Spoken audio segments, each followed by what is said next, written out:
The Wolf and the 7 Little Goats. Once upon a time, deep in the heart of a green and quiet forest, there lived a very hungry wolf. No matter how much he ate, his belly never felt full. "I'm hungry again," he would groan, stomping through the trees. Day and night, he wandered the forest looking for prey, anything to satisfy that growling tummy. One morning, as he crept quietly through the woods, he spotted something new, a tiny, cozy hut nestled between 2 tall trees. Peeking through the bushes, he saw a mother goat and her 7 little babies living inside. His eyes sparkled. "Oh, now that could be a meal to last me a whole week."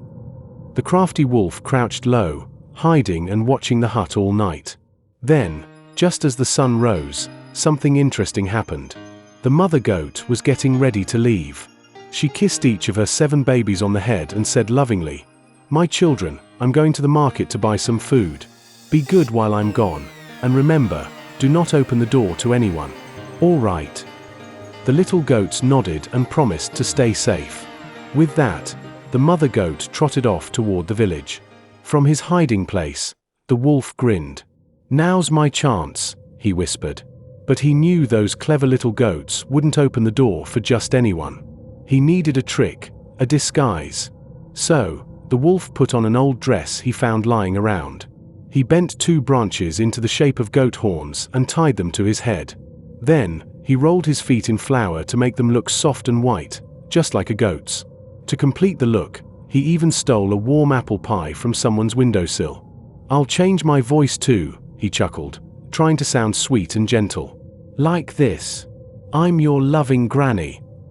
Dressed like an old goat grandmother, the wolf tiptoed to the hut and knocked gently on the door. Inside, the little goats rushed to the sound. One of them was about to open the door when another warned, "Wait. You can't just open it. You have to ask who it is." So they called out, "Who is it?" "It's me, my darlings," the wolf answered in a soft voice. "Your grandmother. I've come to take you to the park." But the little goats weren't convinced. "Our grandmother lives far away. You can't be her." "Oh, it's been such a long trip," the wolf said sweetly. "Now open the door and let's go to the park, little ones." The goats peeked under the door. "Her feet are white," one said. "Yes, but look, her nails are long, like a wolf." They didn't open the door. The wolf, getting nervous, held up the delicious-smelling apple pie. "Look what I brought for you, your favorite. Fresh apple pie." The smell of the pie drifted into the hut. The little goats' mouths watered. "Grandma bakes the best pies," one of them giggled, and they excitedly opened the door. Before they knew it, the disguised wolf was inside. "Let's go to the park. We'll eat the pie there," he said with a sly grin. The little goats followed him out, laughing and skipping. But as they walked through the forest, the wolf's dress got caught on a branch. It tore off, revealing his rough fur underneath. The little goats gasped in horror. "It's not our grandmother, it's the wolf." Too late. The wolf growled and leapt forward, showing his sharp teeth. One by one, he caught 6 of the little goats. Only one managed to escape, running as fast as his tiny legs could carry him. The wolf took the 6 goats to his dark cave and locked them inside. Back at the hut, the mother goat returned from the market with a basket of fruits and vegetables. But as she reached her door, she saw it wide open. "My babies!" she cried, rushing inside. But the house was quiet, empty. Panicked, she ran back outside and noticed large footprints in the dirt. "Oh no," she whispered. "These are wolf tracks." She followed the footprints, but they vanished where the ground turned to rock. Tears welled in her eyes. "What am I going to do?" she sobbed. "A wolf has taken my children." Just then, she heard tiny hooves racing toward her. "Mommy! Mommy!"